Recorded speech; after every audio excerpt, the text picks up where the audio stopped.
Segunda epístola del apóstol Pablo a Timoteo. Vamos a ver en esta mañana, con la ayuda de Dios, el propósito del Hijo de Dios. ¿Cuál es el propósito que todo hijo de Dios debe de tener? ¿Hacia dónde tenemos nosotros que apuntar?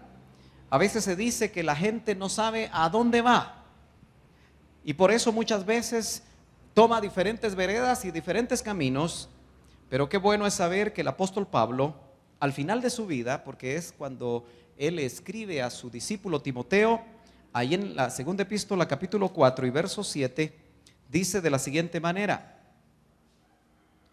he peleado la buena batalla.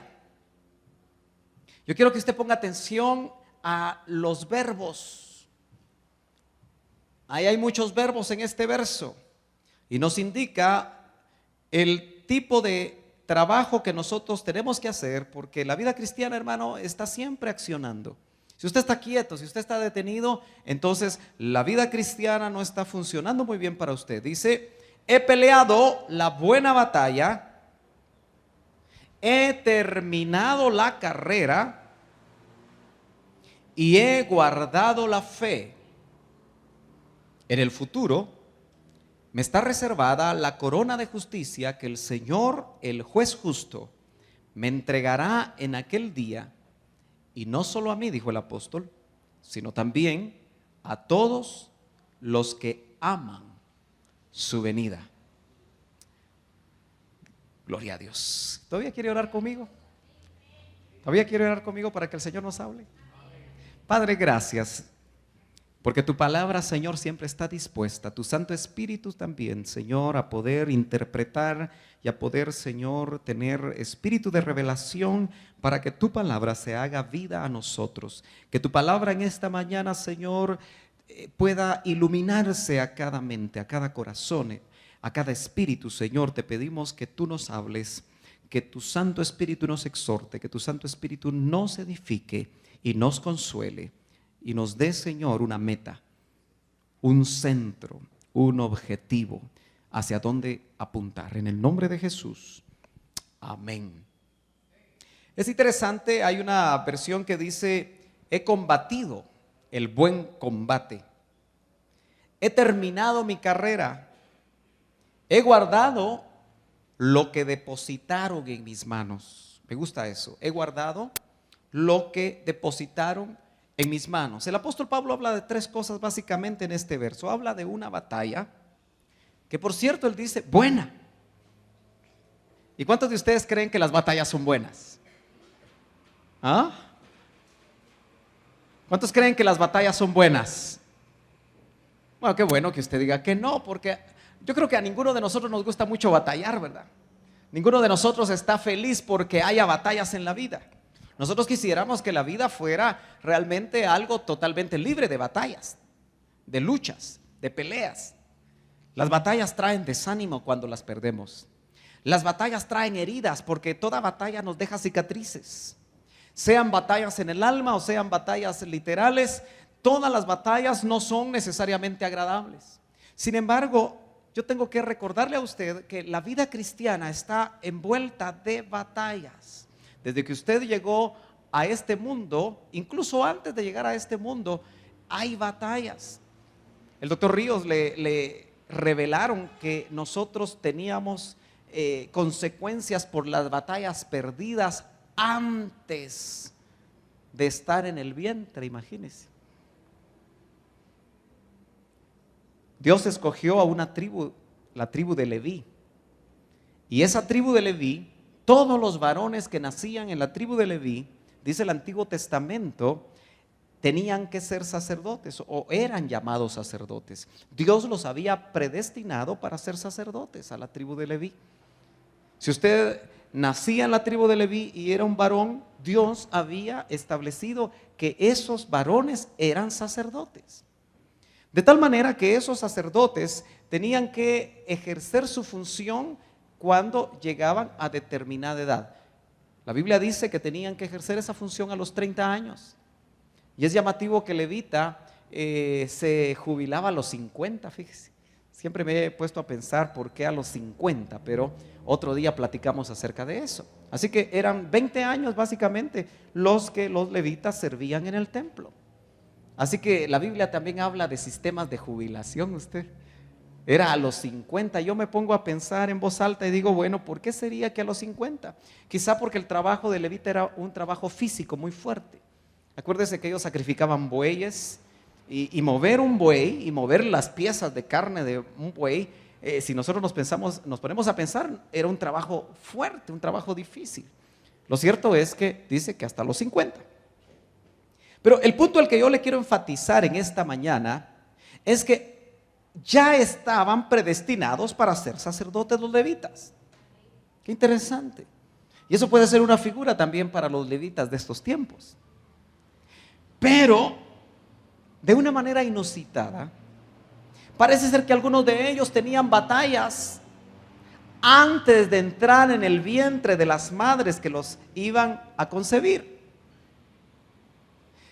Y esas batallas llamadas preexistenciales, antes de la existencia, porque eso quiere decir la preposición pre, ¿verdad? Antes de la existencia, por alguna razón. Y ahí hay muchas preguntas que hacerse. ¿Quién los atacaba? ¿Y por qué unos ganaban y otros perdían? Mas sin embargo, dice la Escritura, porque se dejó establecido ahí en la Biblia, que los levitas, los que nacían en la tribu de Leví, que venían jorobados o con problemas, con alguna clase de defecto, que venían con un miembro más corto, usted sabe que indudablemente eso todavía sigue sucediendo, por eso es una bendición. Y yo creo que lo primero que las madres hacen cuando nacen sus hijos es contarles cuántos deditos traen. Si vienen las 2 piernitas, si vienen los 2 bracitos, ¿verdad? Y yo creo que los médicos es lo que también hacen. Porque qué triste es ver que 2 gemelitas nacen siamesas. Estaba oyendo una noticia de unas siamesas aquí en Guatemala que no las pueden operar porque a veces traen los órganos totalmente divididos, pero en esta ocasión traían los órganos compartidos. Imagínense 2 siamesitas con un solo corazón o con un solo riñón o con un solo o 2 pulmones, pero que no son 4 pulmones. Entonces a veces las pueden operar, a veces no. Entonces, ¿quién? Era la pregunta del doctor, ¿quién jorobó al sacerdote levita para que naciera jorobado? Médicamente hablando, nosotros podríamos decir, bueno, eso es una parte de las estadísticas que a veces de cada 50,000 niños uno nace jorobado, u otro nace de otra forma, u otro nace de otra manera. Pero en realidad el punto es que Dios había establecido que cada uno de los que nacían en la tribu de Leví debían ser sacerdotes. Pero si nacían con defecto, ya no podían fungir como sacerdotes. Entonces, hubo batallas preexistenciales, eso es un buen ejemplo. El otro ejemplo es aquel ciego de nacimiento. San Juan capítulo 9, desde el verso 1, nos recuerda a nosotros que este hombre que nació ciego, hicieron una pregunta muy interesante a los discípulos, ¿usted recuerda? O le hicieron, mejor dicho, una pregunta al Señor.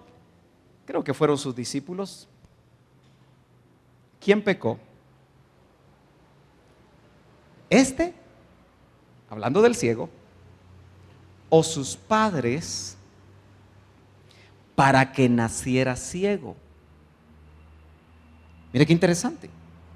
Quiere decir que el pecado de los padres puede generar en determinado momento cómo han de nacer sus hijos. Está implícito en la pregunta, ¿verdad? Porque esa pregunta tiene 2 posibilidades, como la plantearon. ¿Quién pecó? ¿Este?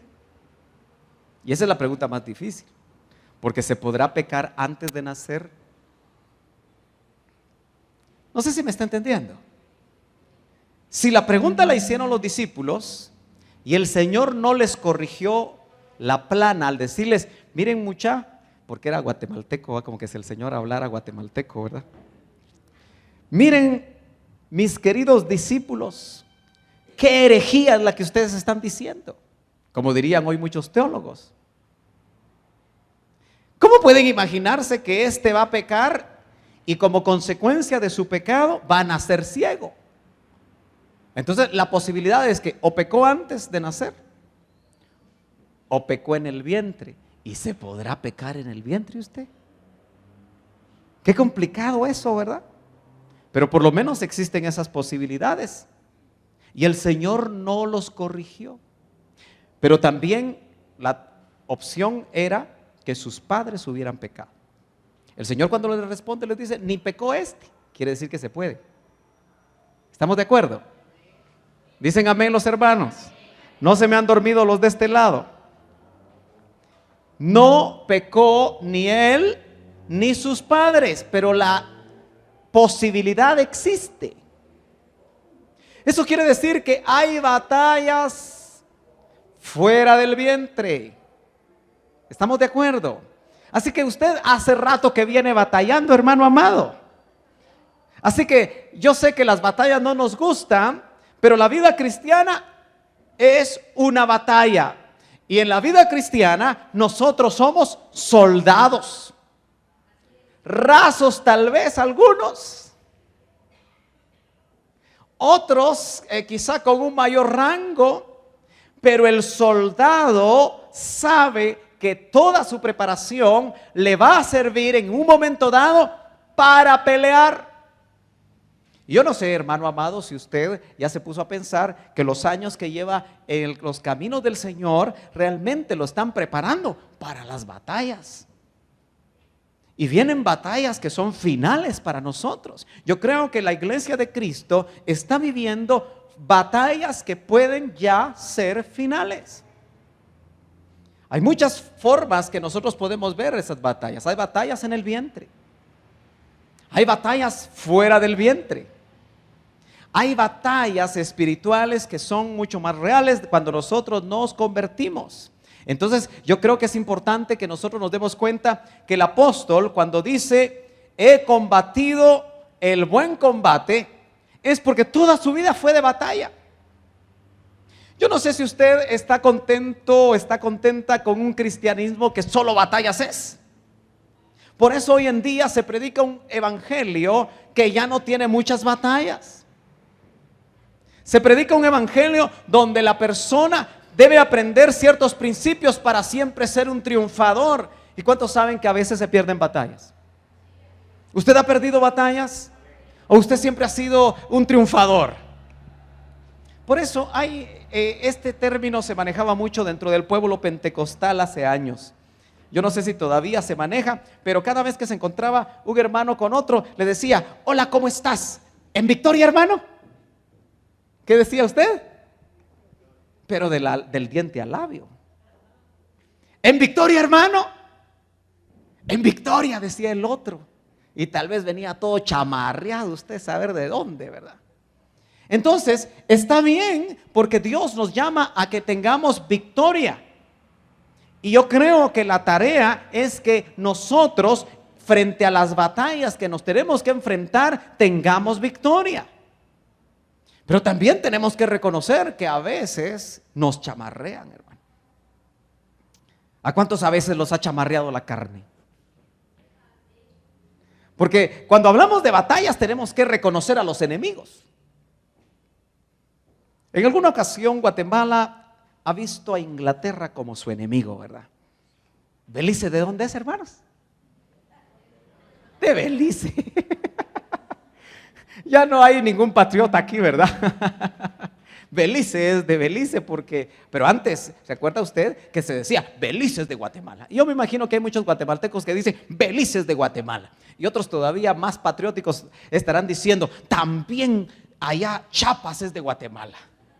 Y también Soconusco es de Guatemala. Y también Quintana Roo, porque en algún tiempo fue de Guatemala, el gran reino de Guatemala. Estaba compuesto por todos esos territorios que ahora son de México, Guatemala y toda Centroamérica. Así que hace rato éramos grandes, ahora somos chiquitos, pero bonitos, ¿verdad? Gloria a Dios, por lo menos bonitos en Cristo, ¿verdad?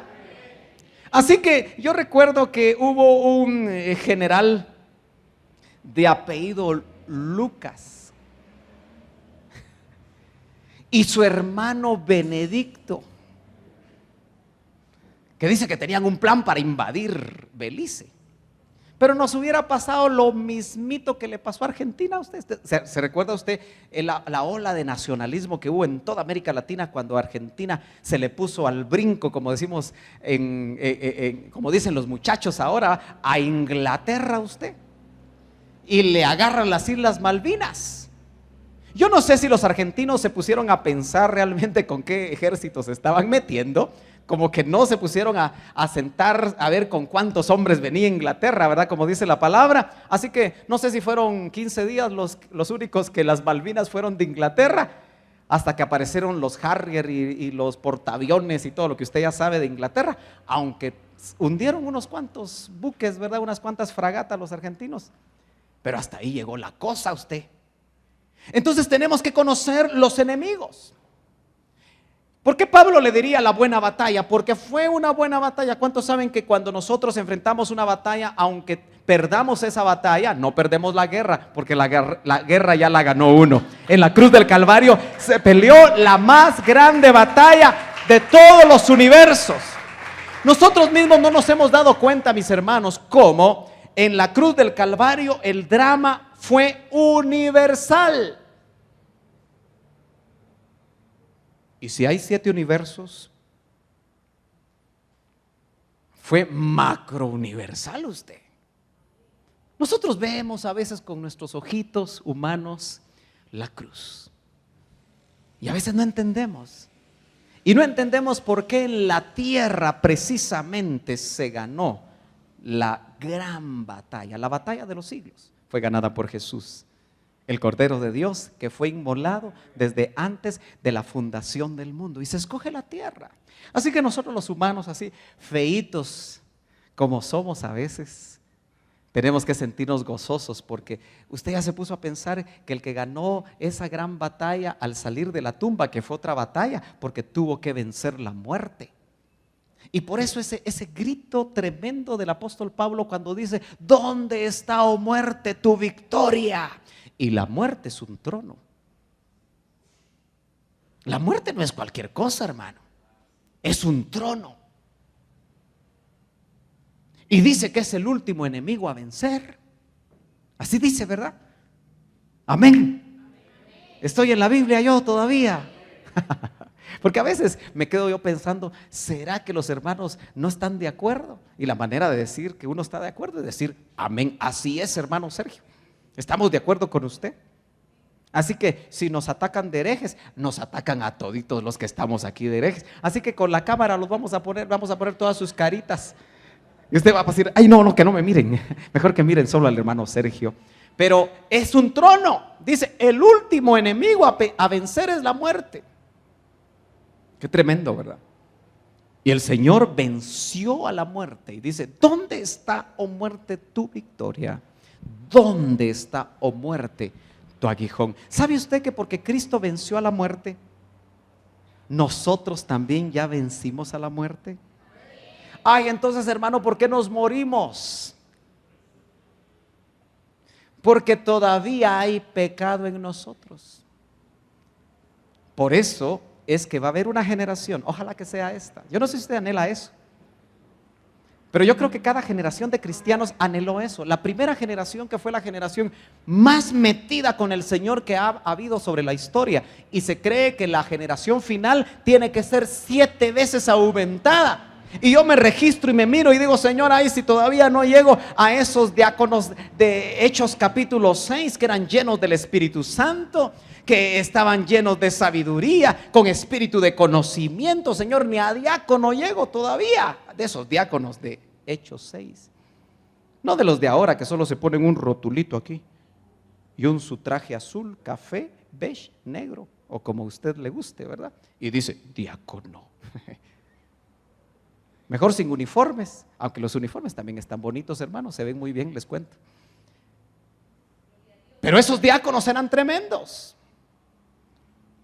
Los diáconos, de los diáconos salían los evangelistas, usted. Felipe, diácono, como también era evangelista, iba a echarse una tremenda campaña a toda Samaria. Un diaconito usted. Eso sí, déjeme decirle a usted y recordar que en ese tremendo ministerio del doctor Ríos, los diáconos que salían de ahí, tremendos diáconos usted. Yo recuerdo que venían unos pastores de alguna región de América Latina y en una ocasión me preguntaron: mira, Sergio, ¿y por qué cualquier diácono que nosotros lo ponemos a predicar, predica mejor que los pastores nuestros? Es que había mucha palabra, había mucho alimento, había una unción del Espíritu, había un movimiento tremendo de Dios. ¿Y cuántos esperamos que esos momentos y esas cosas vuelvan? Porque se espera que la iglesia del final sea 7 veces más. Así que nosotros tenemos que saber que hay que pelear batallas, y es una buena batalla porque esa nos lleva a mejores victorias, nos lleva a mejores lugares, nos lleva a mejores niveles delante del Señor. Así que si usted está embatallado, ¿cuántos vinieron hoy embatallados así sinceramente? ¿Cuántos vinieron embatallados? También los que no levantaron la mano están embatallados, si la levantan o no la levantan. Y ahí ya tienen una batallita. Gloria a Dios. Las batallas están continuamente ahí. Pero qué maravilloso es saber que el que ya ganó la guerra, hermano amado, se llama Jesús, y la ganó, y nosotros la podemos apropiar. ¿Sí sabe cuál es el problema nuestro? Que no apropiamos la victoria de Cristo. Siempre nos estamos viendo nosotros, ay, y ay. Fíjese que cuando nosotros vamos al original, esa batalla usted la puede traducir como una lucha agonizante. ¿Cuántos han visto aquí a alguno de sus familiares agonizar? ¿Lo han visto? No es nada fácil, no es nada agradable. Es algo muy difícil de compartir. Yo no sé si Giovanni ha visto agonizar como médico a personas, me imagino que en varias ocasiones. No debe ser nada. Yo creo que lo más duro para un médico, yo no sé si tú me dejas mentir o no, tú me vas a aclarar eso, pero para un médico lo más difícil debe ser ver que un alma, mejor dicho, una vida se va, ¿verdad? Cuando está en la sala de operaciones y hacen todo lo posible porque esa vida no se vaya, yo imagino que hay algún nivel de frustración, ¿verdad? Cuando eso sucede. ¿Sí o no? Ajá. Ok. Como no oyeron al médico, dice que cuando muchas veces uno espera que las personas, que no se sabe exactamente por qué murió, ¿verdad? Eso genera incertidumbre en los médicos. Bueno, pero es una batalla entre la vida y la muerte, ¿verdad? Y lo que dice aquí el apóstol, muchas gracias, es que la lucha es una lucha agonizante. Quiere decir que nosotros realmente deberíamos de llevar la batalla espiritual a esos niveles en algún momento. ¿Cuántos saben que ser fiel a Dios no es fácil? ¿Cuántos saben que muchas veces le presentan al cristiano negocios turbios? En este bello país que está tan corrupto, abundan los negocios turbios, ¿verdad? Espero que usted no ande en uno de ellos. Ahí no hay aménes, ¿verdad? Usted diga amén. Yo no quiero andar en algo así. ¿Cuántos saben que fácil es hacer el dinero? Miren, Guatemala está, como se lee en las noticias y hacen estudios, está llena de narcotráfico, ¿verdad? Esa palabra hasta no nos gusta pronunciarla porque la cosa es seria. México le ha pasado lo mismo. Mire la violencia que hay en México y en muchos lugares de América Latina. Y es sorprendente que hay cristianos metidos en narcotráfico. Gracias a Dios no vienen aquí. Gloria a Dios. Pero ¿cuántos saben que la corrupción ha llegado a permear hasta las mismas iglesias locales? No vayamos muy lejos.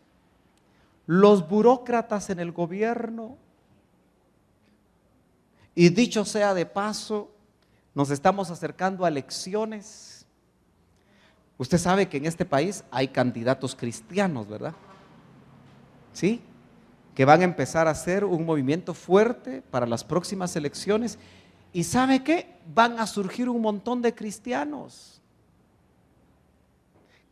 que quieren hueso, como dicen en buen chapín.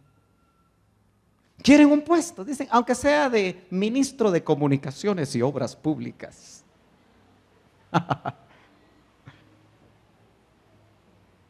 Mire qué maravilloso sería que los verdaderos cristianos de verdad ocuparan lugares importantes en el gobierno, pero desde el día que llegan empieza la batalla. Los que han trabajado en el gobierno lo saben. Yo he oído cristianos que dicen, hermano, yo renuncié porque había corrupción. Y si yo no me hacía la forma de ser de ellos, hasta me amenazaban de muerte. Yo recuerdo que cuando mi papá estuvo en la Contraloría de Cuentas, estuvo un tiempo por ahí, y empezó a encontrar, como obviamente cualquier contralor iba a encontrar cosas raras, ¿verdad? Entonces le dije, mire papá, mejor véngase a trabajar conmigo. No vaya a ser que me lo maten rapidito. Porque a esos niveles ha llegado la corrupción. Y usted sabe que eso es una realidad.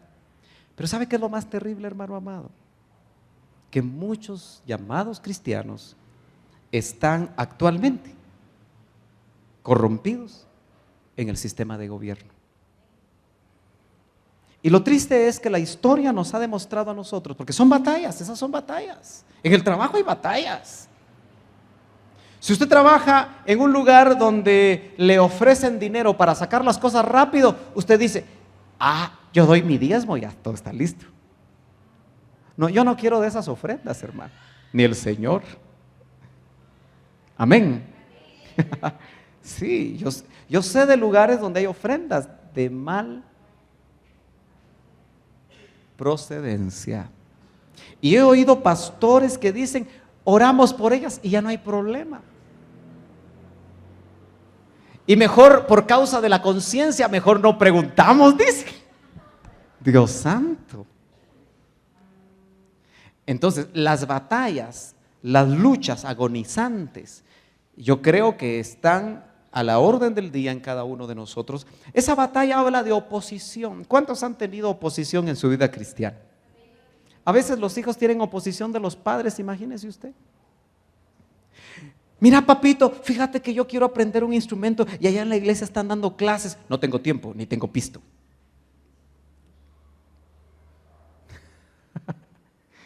Los jóvenes a veces tienen batallas de esos niveles. Mira, papito, fíjate que quiero hacer esto, quiero hacer lo otro. No se puede. ¿Cuántos saben que hay esposos que tienen batallas con sus esposas? ¿Aló? Hoy no vinieron, gracias a Dios. No, son varones que yo conozco que de alguna manera se congregan en una iglesia de la Luna o de Marte, un poquito lejos, no se preocupe usted. Pero qué llamativo es, hermano, que cuando el esposo empieza a servir al Señor, a veces su mayor oposición está en la casa. Hay batalla en la casa. Es que ya no nos sacas. Es que solo iglesia, iglesia, iglesia, iglesia, iglesia. ¿Le ha dicho usted, hermana, amada hermana, a su esposo eso alguna vez? Es que ya estoy cansada de la iglesia. Solo lo mismo todos los domingos. Como diría mi mamá, llévame a pastorear. Sácame para que haya nuevos aires. Y mire, hermano, todo tiene su lugar. Amén. Pero hay batallas a veces en la casa. O si no es al revés. Cuando una hermana se quiere meter a buscar del Señor, una hermana quiere servir, el esposo le dice, sí, pero me dejaste el almuerzo hecho, porque yo quiero comer mi almuercito el día domingo. ¿Y por qué no lo hacen juntos el día sábado? Hasta es una terapia para el varón aprender a cocinar. ¿No cree? Y lo hacen juntos. Así que después del culto, cuando lleguen, ya pueden comer juntos. Claro, si hay la posibilidad de comer afuera, aunque yo le recomiendo que no coma mucho tiempo afuera. ¿Sabe usted que uno de los grandes problemas de las economías, que la economía es otra batalla en los matrimonios? Hay batallas de todo tipo. ¿Cuántos saben que hay dos factores? Pero eso solamente es una introducción para la actividad del sábado 14, pero les vamos a dar algún tipo de atracciones. Pero hay dos cosas por las cuales los matrimonios tienen problemas: el dinero y el sexo. Pero como aquí hay jovencitos, mejor nos seguimos, ¿verdad? Y ese no es el tema, pero son batallas. A veces usted se pone a contar cuánto se gastó los 4 domingos que fue a un restaurante y se gastó 2,000 quetzales. Y son 2,000 quetzales que si usted daría su comidita rica, dice que el anuncio, me dio tentación hacer así usted. ¿Cuánto se gasta una ama de casa en un almuerzo para 5 personas? ¿Cuál es el costo? ¿50 quetzales? Una libra de carne, si es que va a hacer, y estoy hablando de carne, ¿no alcanza? No alcanza, dice. Va pues, pero una libra de carne no alcanza para 5, no, porque son carnívoros, ¿verdad? Va, pasémosla a 75 quetzales, subamos. 100 quetzales, dicen las amas de casa. Va, con 100 quetzales se da de comer a 5 dragones. No, perdón. 100 quetzalitos y se gasta 500 usted. Por eso, mire, la comida es un excelente negocio. Por favor, no vaya a poner restaurante porque me va a decir que ya no venía a la iglesia, porque los llegan más el domingo. ¿Por qué le digo esto? Porque hay batallas hasta en la economía familiar. Es que me paso haciendo el almuerzo de lunes a sábado. Es justo que por lo menos el domingo me saques. No, así no hablan las cristianas, ¿no? ¿O sí? Bueno, yo veo a algunos que se ríen, otros que se ponen nerviosos. Pero hay batallas, ¿verdad? En todo el orden. Oposición, lucha, conflicto, esfuerzo, ansiedad. Pero ¿sabe usted que hay batallas que se libran al pie del monte? ¿Se acuerda usted de un varón que tuvo que pelear porque estaba preparado? Lo que le quiero decir es que hay guerreros que su preparación es al pie del monte, como Josué. Esos aprendieron a usar la espada. Pero hay batallas que simultáneamente se ganan arriba del monte. Usted y yo necesitamos saber cuándo hay que levantar solo las manos, como lo hicimos hoy. ¿Cuántos creen que cuando usted levanta las manos en adoración y alabanza al Señor, hay conflictos que se están ganando, hermano amado? Mire, nosotros somos complicados porque creemos que algunas cosas solamente se deben de hacer en el templo. Pero cuando usted tiene problemas serios, batallas difíciles con la esposa, levante la mano, pero no para pegarle. Levante la mano para decirle: Señor, ayúdame, porque la cosa aquí está seria. No sé qué es lo que está pasando. Algunos se quedan. Pero mejor levantar las manos. Y yo creo que si levantamos las manos en momentos difíciles, levantar las manos en momentos de enfermedad, antes de una operación es una batalla. Cada vez que uno se enfrenta a una situación de esas, son batallas. Cuando a mí me operaron a Yadi de emergencia de la apéndice, yo solo recuerdo que ella se fue con el médico y el médico le dijo: ahorita se me va a un hospital. Y me llamó y yo me fui corriendo para el hospital y ahí nos fuimos a juntar. Ya creo que ya estaba ahí en cama, en emergencia estaba ya. Pero cuando la estaban operando fue como a las 11:30 de la noche. Yo tenía batalla usted. Y usted roncando. Era mi batalla, dice. Mire cómo son. Eso me recordó a un hermano usted. Cuando yo pastoreaba allá en la Toledo, habían batallas desde el principio. Y entonces ese hermano me dijo, renunció y me dijo, es que esa es tu batalla, me dijo. ¿Y sabe qué le recordé yo? Le recordé a los valientes de David. Porque los valientes de David dijeron, ya no debe de salir a la guerra, le dijeron. Eso sí que también hubo malas consecuencias, ¿verdad? No vaya a ser que se apague la luz en Israel, le dijeron. ¿Se acuerda? Entonces hay momentos en los que hay que estar batallando. Yo le dije eso porque yo esperaba que usted siempre orara por su pastor y la familia pastoral. Pero sin duda que algunos estaban orando, ¿verdad? Pero yo recuerdo que estaba ahí en mi batalla y le decía, Señor, acuérdate que tenemos promesas juntos, le dije.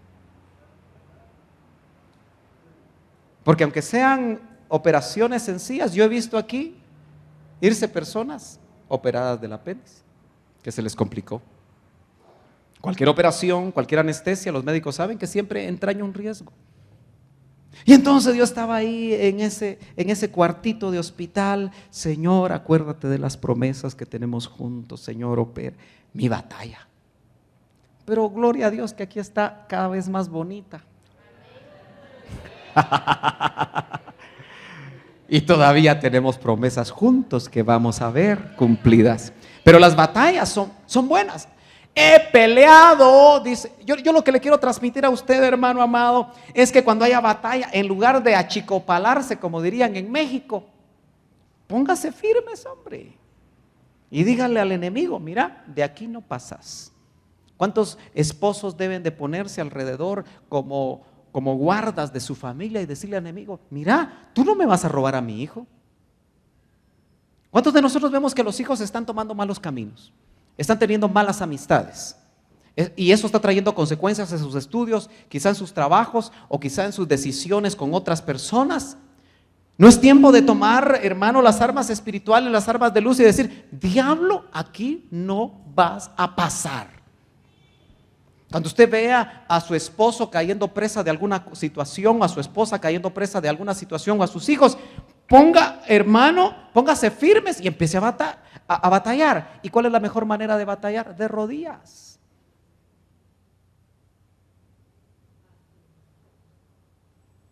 Mi hermana Marlis pasó de rodillas como 1.5 meses, 2 meses, ¿verdad, hermana Marlis?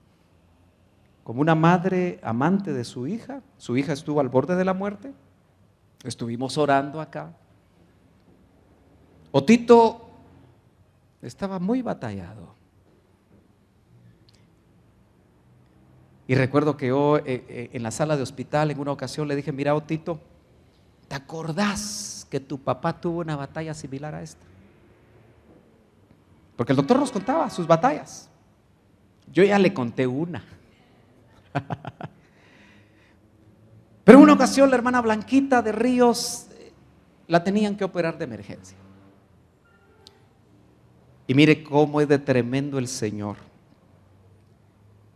Yo creo que eso pudo haber determinado un momento crucial en la vida del ministerio del doctor. Y él como médico dice que se puso a orar porque el caso estaba difícil. Pero orando le mostraron en película como en radiografía. Ni gastó en radiografía.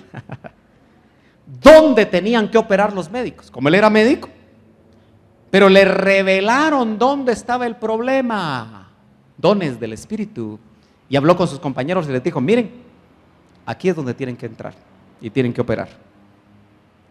Y cabal, exactamente fue así. Entonces yo le dije a Otito, ¿no será que esta batalla es porque Dios te va a decir algo a ti? Y no sé qué le habrá dicho a Otito, ¿verdad? Pero son batallas, ¿verdad, hermana Marlis? Difíciles, pero que una vez salimos de ellas en victoria y con experiencia sabemos que podemos ser fortalecidos, hermano amado. El apóstol Pablo, que en 1 Corintios 4 y en 2 Corintios 4 se nos resume todas sus batallas, dice que 3 veces le dieron chicote, pero chicote fuerte. Azotes, 40-1, 3 veces. Esa era la manera como las autoridades golpeaban. Y acuérdese que esos azotes tenían puntas de acero. Lo dieron por muerto en varias ocasiones. La predicación del evangelio del apóstol Pablo no fue sencilla, pero al final de su vida, qué maravilloso, bueno, decir: he peleado con todo el gozo la buena batalla. Que nosotros, hermano, cuando nos acerquemos a la muerte, podamos decir: he peleado la buena batalla. Por favor, esas batallitas que a usted lo están afectando, hágalas a un lado y confíe en el Señor, que puede hacer las cosas maravillosas. Yo ya no veo el reloj, pero la otra cosa que se ve aquí es que dice: he terminado la carrera. ¿Cuántos de ustedes, hermano, han iniciado en su vida algo que nunca han concluido? Hermana Esperanza, se lo voy a otra hermana allá al fondo, se lo voy a repetir. ¿Cuántos de ustedes han empezado algo que no han terminado? ¿Sí? ¿Sí? ¿Más de alguna cosa? ¿Hay algo en su vida que usted empezó y no terminó? Bueno, esta carrera, que es la carrera de la vida espiritual, hay que terminarla. Yo me recuerdo, hermano amado, que en el 2004 yo cerré mi carrera de ingeniero civil y le dije a mi suegra: me voy a casar. Y me dijo: no fue en el 2004, fue en el 84. Perdón usted. ¡Ala! Estoy recién casado entonces. No, qué bueno que mi esposa está aquí y me arregló la plana. 1984, ahí estamos bien. Me voy a casar, le dije. Pero yo no había terminado, no había hecho mi tesis. Usted sabe que con eso uno se gradúa. Y le dije a mi suegra: mire, es que yo necesito incentivo. No, mejor gradúese, y mejor le hubiera seguido el consejo. Pero como cuando uno es joven, uno es impulsivo, ¿verdad? Me casé y tardé 12 años en hacer la tesis usted. Y cuando llegaba con mi mamá: mi hijo, ¿cuándo te vas a graduar? Cuando llegaba con mi papá: mi hijo, ¿cuándo te vas a graduar? Cuando llegaba con mi esposa: mira, ¿cuándo vas a hacer la tesis? Hasta aquí tenía yo la tesis, miren. Hasta me enojaba cada vez que me hablaban de tesis. Hasta el doctor Ríos me dijo: mira, ¿y cuándo te vas a graduar? Después de 12 años, terminé lo que empecé usted. Entonces somos muy dados a empezar cosas que no terminamos. Mire usted, yo quise aprender inglés y llevo como 20 y pico de años queriendo aprender y no lo aprendo. Me meto a los cursos y me quedo a medias. Cualquier parecido es pura coincidencia. Pero la vida cristiana tenemos que terminarla. Y deberíamos de aprender a que lo que se inicia se termina. Amén. Entonces el apóstol Pablo dice: he terminado la carrera. Y el apóstol estaba muy consciente, porque mire, el apóstol se crió en Tarso, una ciudad de influencia greco-romana. Y probablemente en Tarso también habían esas competencias griegas de carrera. ¿Y sabe cómo corrían los griegos? Tápense los oídos las jovencitas, por favor. ¿Sabe cómo corrían los griegos? Es que en Chile dirían piluchos, sin ropa, pues. Porque los griegos querían ganar y entonces ni siquiera querían tener el peso de la ropa. Así que los griegos corrían desnudos. Y me dice Yadi, sí, por eso es que las mujeres no corrían. Así que no era discriminación para que no hicieran ejercicio, sino que sencillamente los griegos corrían desnudos. Y entonces, fíjese que el apóstol de alguna manera recoge todas esas cosas y nos da instrucciones, porque yo creo que el apóstol escribió Hebreos, pero si no lo escribió no nos peleemos. Pero en el capítulo 12, mire lo que nos dice el autor a los Hebreos. Por tanto, puesto que tenemos en derredor nuestro tan grande nube de testigos, despojémonos. Ese es el ejemplo que él está, sin duda él vio carreras así. Dice también de todo peso y del pecado que tan fácilmente, ¿cómo dice? ¿Usted cree que esto es la palabra de Dios? ¿Usted cree que Dios nos conoce a nosotros los hombres y las mujeres, por supuesto? ¿Cómo dice que el pecado qué?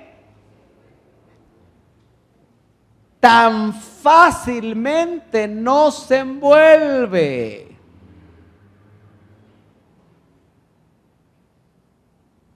Por eso nosotros tenemos continuamente que estar arrepintiéndonos, hermano. No es permiso para pecar. Que usted diga, como el pecado tan fácilmente que me envuelve, envuélveme por favor.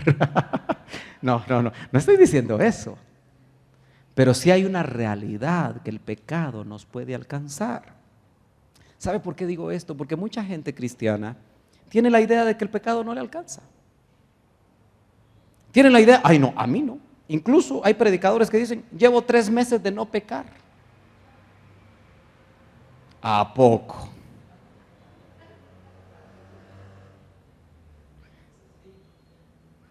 Si a veces cómo tienen que salir los hombres ahora con las modas femeninas, con los ojos así, mire. ¿Sí o no? Es delicado. Entonces, dice, despojándonos también de todo peso y del pecado. ¿Qué será el peso, hermano? Nota que ahí dice, de todo peso y del pecado. Entonces quiere decir que el peso no es pecado. ¿Qué hay cosas en tu vida que no son pecado, pero que te limitan el correr la carrera que tienes por delante? Te lo vuelvo a repetir. ¿Qué cosas en tu vida que no son pecado son un peso que te limita a correr esa carrera que tienes por delante? Dame un ejemplo. ¿Cómo? No oí. Money. Buen testimonio. ¿Será que el dinero puede ser un peso que nos limita a correr la carrera? Mire, yo he conocido familias, no vienen aquí,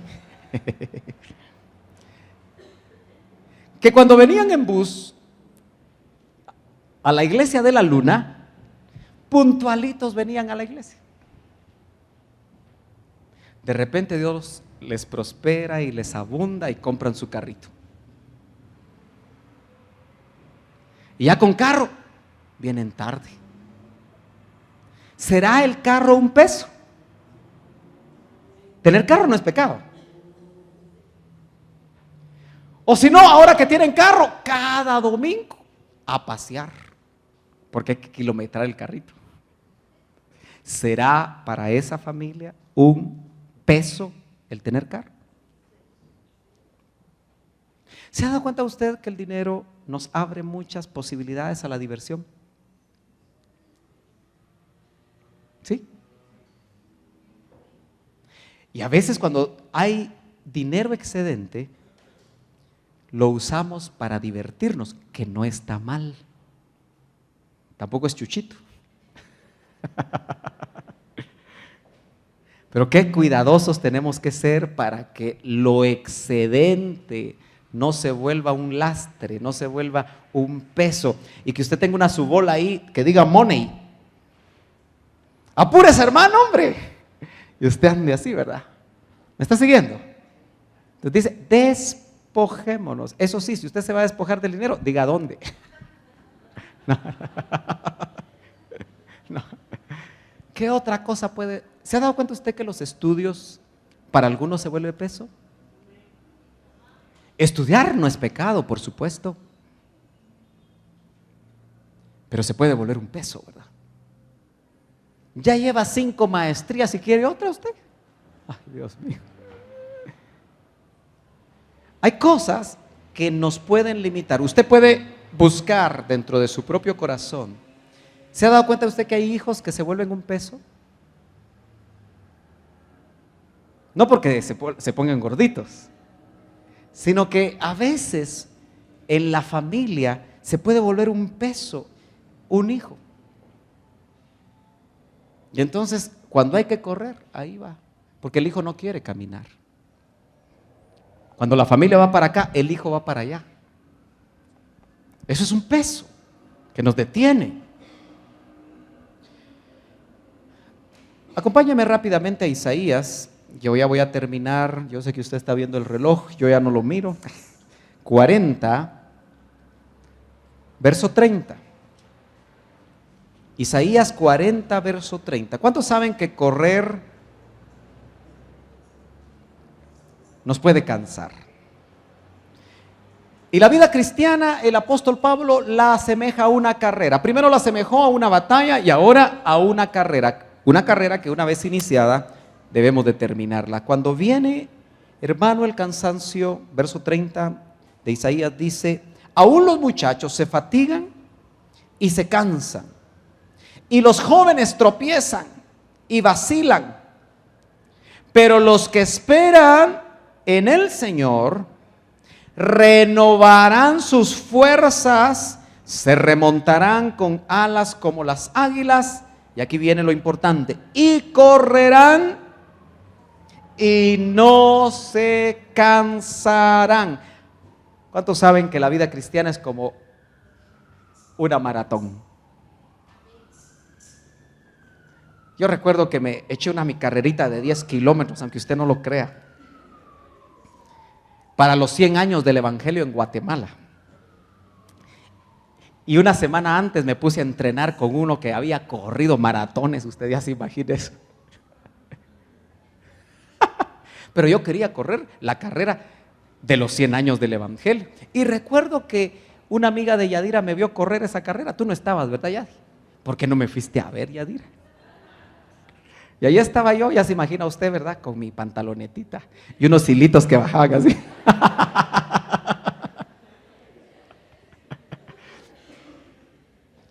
Fíjese que esa carrera la recuerdo cada vez que hay frío, porque yo creo que algo me dañé por aquí usted. Eso creo que fue en 1981, y en el 82 yo andaba en México, en una helada que hubo en México. No conocía a la hermana Martita todavía.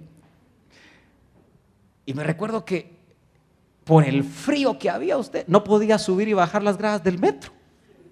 Así tenía que ser mi... Dios mío. Porque no entrené adecuadamente y me imagino que algo me forcé por aquí. Así que cada vez que hay frío, ore por mis piernas porque ay Dios. La carrera empezó en el Simeón Cañas.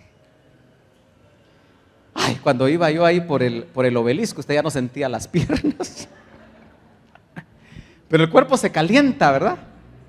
Así que yo seguí. Ya cuando iba de regreso por el Palacio Nacional, fíjese que me envalentoné usted. Como que me dieron alas de águila. Y el error que cometí es que empecé a dar zancadas solo con las puntas. Porque parece que, y ahí fue donde yo creo que me dañé algo por acá, ¿verdad? Porque cada vez que me levanto de puntas así, con frío, me duele. Pero llegué, fíjese.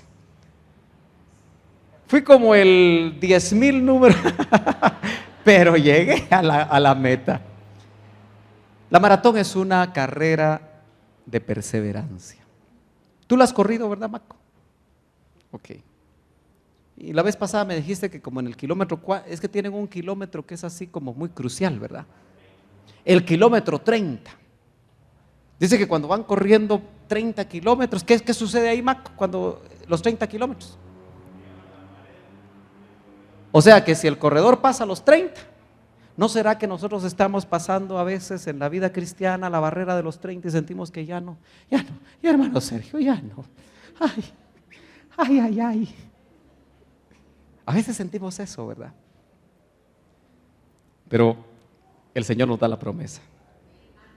Note que Isaías habla de los jóvenes. Los jóvenes se supone que están en la fuerza de la juventud.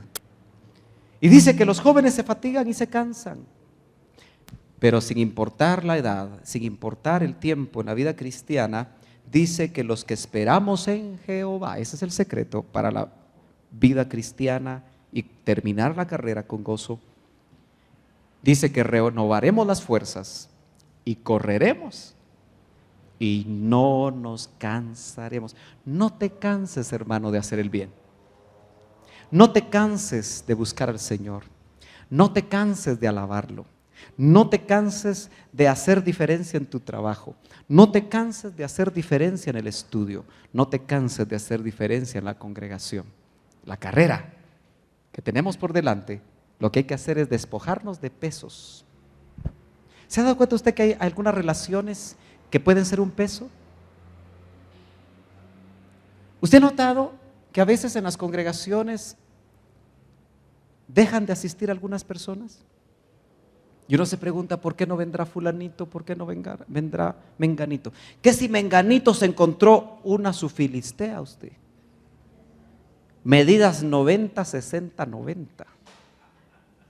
Aleluyita, dicen los jóvenes. Pero la filistea le gusta ir a la filistea le gustan cosas que no le gustan a los príncipes del Señor, ¿verdad? Y de repente el príncipe ya no aparece. Lo que no se dio cuenta es que le pusieron un tropiezo en la carrera. ¿Se ha dado cuenta usted que hay trabajos que son tropiezos? Hay trabajos que son jugosos económicamente hablando, pero que nos pueden detener en la carrera. Yo termino, hoy sí. Finalmente dice el apóstol: he guardado la fe. No solo es suficiente correr, pelear la batalla, no es suficiente correr la carrera, sino, como dice esta versión, he guardado el depósito de la fe. He guardado lo que depositaron en mis manos. El doctor Ríos le entregó a muchos varones, a muchas mujeres, a través de su predicación, mucha palabra revelada como un depósito. Hago mención de eso porque la fe de la que habla el apóstol está hablando de una doctrina sana, entregada como depósito. La pregunta es, ¿qué hemos hecho con esa doctrina, con ese depósito? ¿Lo hemos guardado? ¿O ya no? Yo no creo que sea casualidad que nosotros hayamos crecido y nos hemos desarrollado en un ministerio donde la palabra fluyó con mucha libertad. Testimonio de que era palabra revelada la tenemos, y por lo tanto no es herencia de un hombre. Yo le podría mostrar a usted miles y miles y miles y miles que por todos lados oyeron la palabra revelada y la tiraron. He oído expresiones que dicen, es que esa palabra ya no es para hoy. Si hubiera sido de un hombre, perfecto. Lo que no se ponen a pensar los que tal dicen es que ahora que ellos dicen y predican, fácilmente sus discípulos van a poder decir, cuando mueran esos hombres, esa palabra que predicó fulano y mengano ya no es para hoy. Cuando dice el apóstol, he guardado el depósito de la fe, no solamente está hablando de la fe personal, sino que está hablando de todo lo que constituye tu fe, tus creencias, tus valores, lo que tú crees verdaderamente que está escrito en la Biblia y que para ti ha sido tu verdad. Aquí hay gente que ha caminado en el Evangelio 30, 40 años y han sido fieles a ese depósito. El apóstol Pablo recibió en el discipulado del Cristo resucitado verdades maravillosas que las transmitió a las iglesias que fundó y continuamente les decía a esas iglesias que guardaran ese depósito. A Timoteo le dijo: cuídate de ti mismo, Timoteo, y de la enseñanza y de la doctrina. Así que es importante que usted y yo guardemos el depósito hasta que el Señor venga o vayamos nosotros al cementerio. Pero acuérdese, Dios es un Dios de vivos. Pero qué maravilloso es que podamos morir en esperanza si ese momento nos llega, sabiendo que guardamos la fe. Guardamos fe, en griego es pistis, no alpiste, pistis. Y el verbo pisteu es creer. Así que la fe va vinculado al creer. Lo que tú crees y es tu verdad, que sea una convicción para toda la vida. Salvación por gracia, no me vengas después a decir que necesitas hacer algo para ser salvo. Permanece en la fe que te fue dada. Permanece en la fe con la que fuiste discipulado. Permanece en aquello que tú has tenido testimonio. Porque entonces todos completaremos el propósito por el cual Dios nos trajo a esta tierra. Batallar sabiendo que tenemos a un capitán en jefe que ya triunfó. Correr porque sabemos que aunque esa carrera también fue agonizante, porque el que corre esas carreras largas persevera hasta el fin, y que también nosotros podamos llegar al final de nuestra vida sabiendo que hay verdades que no se pueden negociar. Qué lindo, hermano amado, es cuando un joven, una señorita, desde temprana edad se encuentra con el Señor y hay verdades que se meten en su corazón y que no las negocia en ningún momento en su vida, hasta llegar a los momentos en los que el Señor nos llama a su presencia. Pongámonos de pie. Si tú has estado flaqueando, si tú has estado desanimado, si tú literalmente te has quedado parado en la carrera, la invitación de esta mañana es a que tú recibas nuevas fuerzas. Hoy que tenemos altar y tenemos la oportunidad de poder ministrarle personalmente, si usted ha estado debilitado, si usted ha estado cansado, si usted en el camino se ha sentido turbado, si la batalla ha doblado su cuerpo, si sus heridas de la batalla le están afectando, yo lo invito a que venga al frente. No es un símbolo de debilidad, sencillamente de reconocimiento que necesito una ministración de parte del Señor. Yo lo invito. Aquel que está detenido en la batalla, aquel que ya no tiene fuerzas para seguir corriendo, aquel que está dudando de su fe, cualquiera sea esta situación, ¿por qué no vienes? Y los que están en sus sillas, ¿por qué no me ayudan a interceder? Aún extiendan su mano hacia acá. Extienda su mano hacia acá.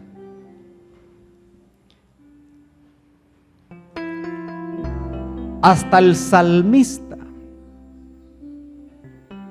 Ese hombre conforme al corazón de Dios dijo: mis pies estuvieron a punto de resbalar, es decir, dejar la carrera, cuando vi la prosperidad de los impíos. Muchas veces he oído de labios de cristianos decir: hermano Sergio, si yo busco al Señor, si le soy fiel, le sirvo, trato de obedecerle, ¿por qué a mí me va tan mal? Son preguntas difíciles de contestar. Mire, mi vecino tiene 2 mujeres. Es un hombre que hace malos negocios y lo tiene todo. A veces circunscribimos todo a lo material, pero yo te aseguro que ese vecino no tiene paz. Por eso tiene que contratar guardaespaldas. Yo te aseguro que ese vecino probablemente no se lleva bien ni con sus hijos ni con su esposa.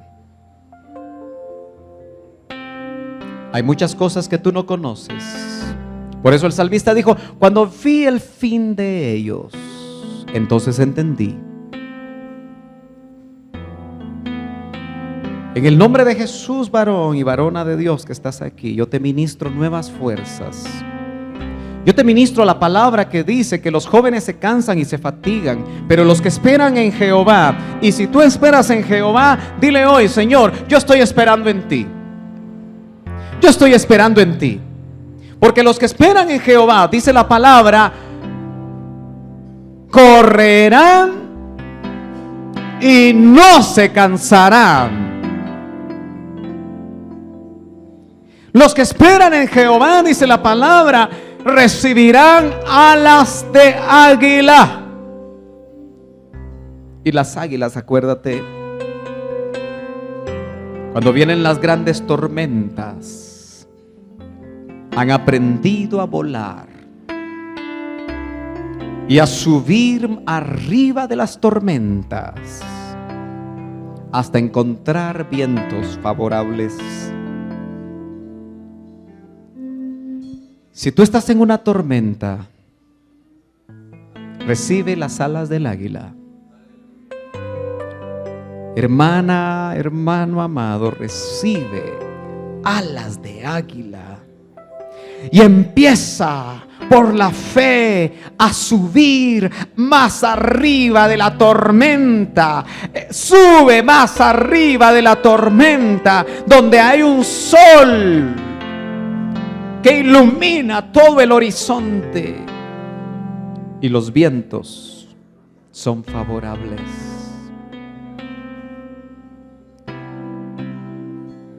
Tú que has estado desanimado, tú que has estado desanimada, tú que no has encontrado la fuerza para continuar, tú que serviste al Señor y te quedaste detenido, en el nombre de Jesús recibe nueva visión,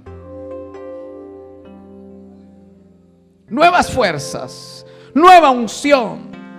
En el nombre de Jesús recibe gozo. El apóstol lo que quería era terminar su carrera con gozo. Hay muchos que están corriendo y ya no están gozosos. Las batallas los han amargado, la carrera ha sido cansada, les duelen los músculos espirituales, les duelen los huesos espirituales, pero el Señor ahora te da nuevas fuerzas. Despójate de todo peso. Los que están en sus sillas, despojémonos hoy de todo peso.